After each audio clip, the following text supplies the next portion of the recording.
सास बहू की जुबानी। शादी को कुछ ही समय हुआ था और आज कामवाली भी नहीं आई, इसलिए सीलू बर्तन धोने लगी। धोते धोते उसके हाथ से कांच का कप नीचे गिरकर टूट गया। कप टूटते ही वह डरने लगी कि उसकी सास अब तो जली कटी सुनाएंगी।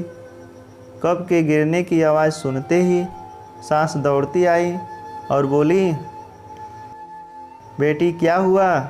उसने उदास होकर बोला, माँ पता नहीं, ध्यान रखते हुए भी कैसे मेरे हाथ से कप नीचे गिरकर फूट गया।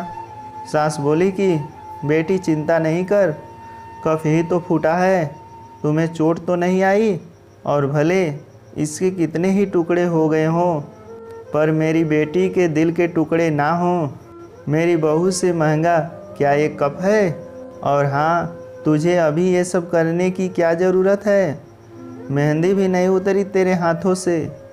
अभी तुम राज के साथ ज़्यादा से ज़्यादा वक्त बिताओ और एक दूसरे को समझो, तभी तो तुम दोनों की नींव मजबूत होगी। ज्योति इधर आना, अपनी भाभी की ख्याल रख, अभी इस घर में नई आई है।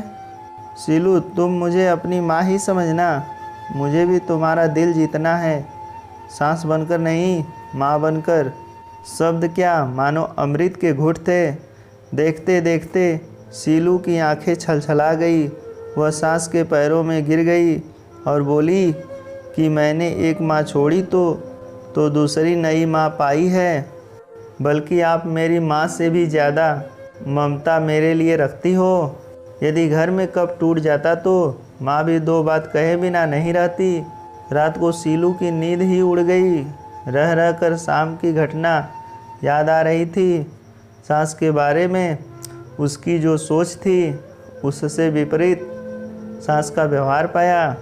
उसका भी कसूर नहीं था ऐसा सोचना, क्योंकि उसने लोगों के मुंह से बुरी सास के बारे में ही सुना था और फिर वो अपने अतीत में खो गई।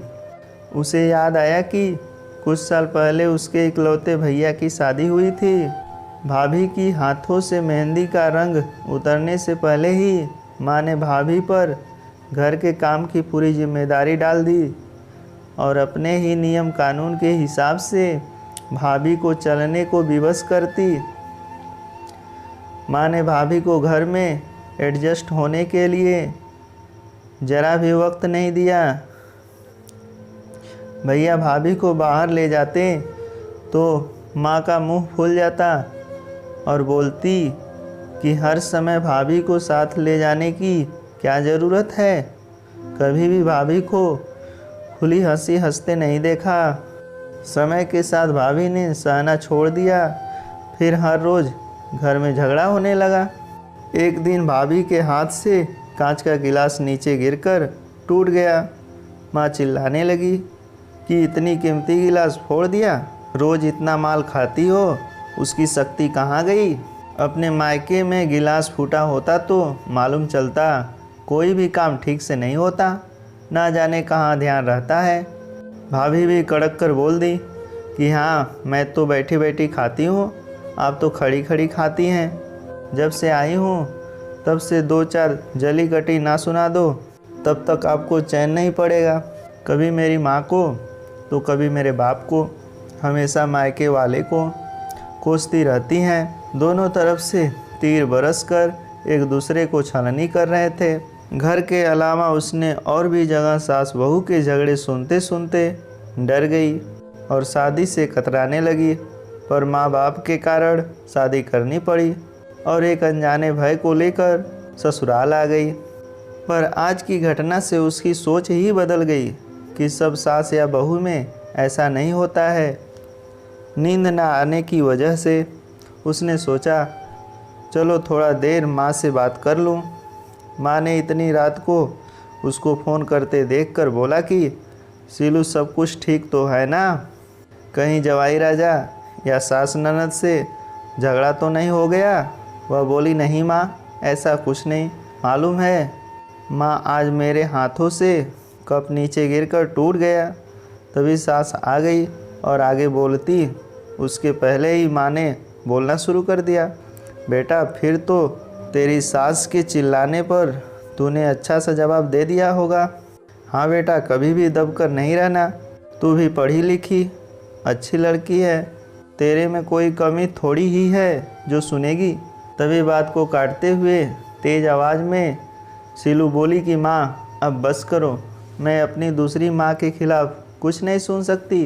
माँ सहम गई और बोली, तू ये क्या बोल रही है? हाँ माँ, आज मेरे हाथों से जब कप गिरा तो सासू माँ ने क्या कही सारी बात बताकर अंत में बोली, अब तो आप समझ गई ना सारी बात। और हाँ, सास ने सिर्फ बोलने के लिए नहीं बोला, वह वाकई में ज्योति की तरह मेरे से व्यवहार कर रही हैं। माँ एक बात कहूँगी, आप बुरा तो नहीं मानोगी? हाँ बोल बेटा।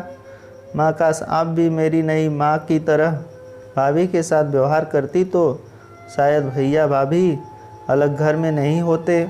माँ मेरी सास ने शुरू से ही अपने प्रेम से नींव मजबूत कर ली तो उस पर टीका परिवार में मजबूती कैसे नहीं आएगी। आज माँ को महसूस हो रहा था कि वो नहीं बल्कि सीलू उसकी माँ बनकर उसे अच्छी सीख दे रही है। माँ को गलती का एहसास हो गया।